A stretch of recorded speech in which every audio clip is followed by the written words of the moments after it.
So in our finding, the most important aspect specific to China is the Chinese Hukou system.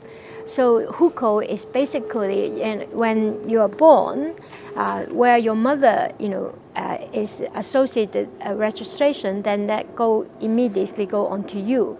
So if you are born in a rural area and in a particular, city, then you hold a hukou of that city, and it might be associated as rural or urban, or agriculture or non-agriculture.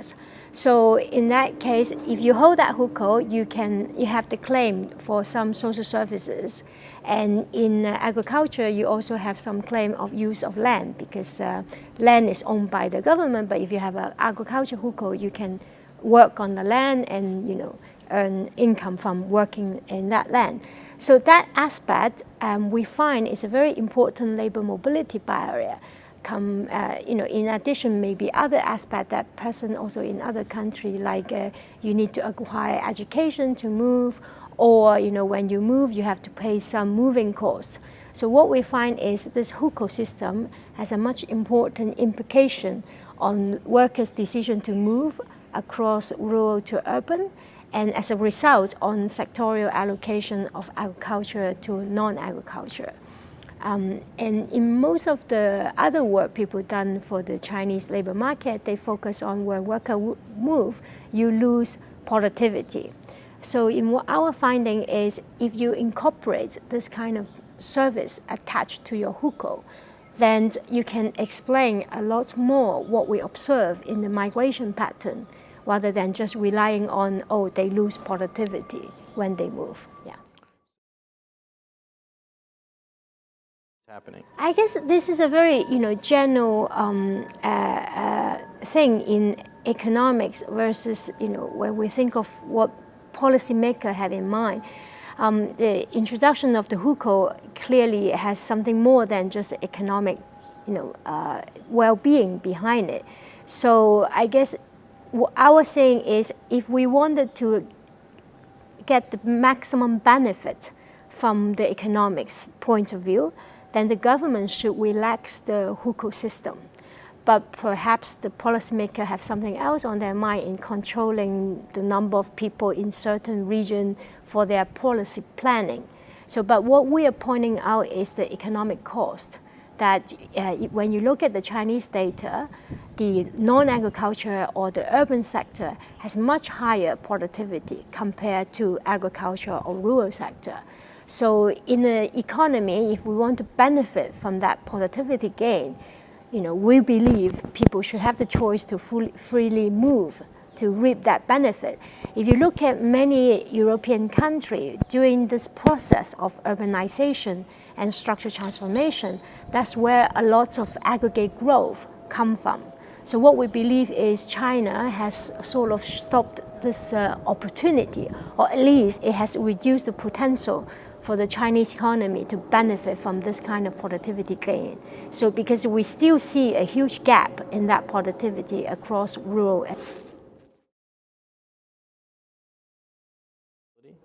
Yeah, so if you go back to the person who first systematically documents structural transformation, looking at cross-country facts back to 1900, is HKUST. So HKUST in 1966 book already point out that one of the things that will be worse for this kind of structural transformation process, which is moving away from agriculture into non-agriculture, is mobility barriers.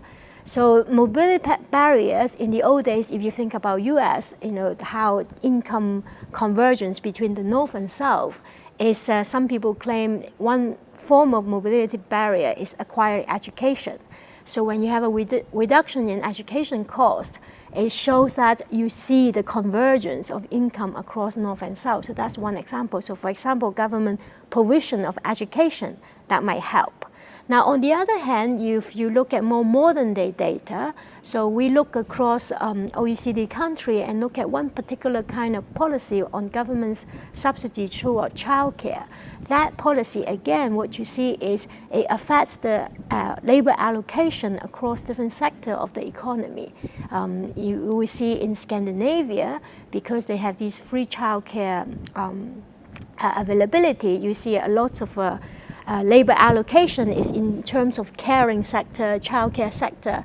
But what is being costly is in the other kind of service sector, which is not subsidized, but have to be heavily taxed in order to finance the childcare sector. So there again, you see the distortion on the labor allocation. And so this is basically where we think the idea is related, is the government subsidy to a particular kind of sector. So in the China study, we think of the Hukou system as government subsidy towards people hold the Hukou in a particular regions. So that's where we, borrow the idea and apply to the situation of China. So I think right now, things like education, what other countries have experienced, so that they could, help the rural worker to be more easily overcome this sort of education barrier, that will help. And with this productivity difference, if we simply by just relaxing what is already here in place in terms of Hukou, so that when workers move, they could still access to some of the social service provided in the urban area, it will be a big plus. So I think, if, of course economists want to, get rid of most of the distortion all at once, but these are not possible in reality. And there's also other concern when you're doing this. So I think step by step, moving toward that until we exploit all the productivity difference between rural and urban, that will be a big step toward improving the China, not just labor market outcome, but the whole aggregate economy.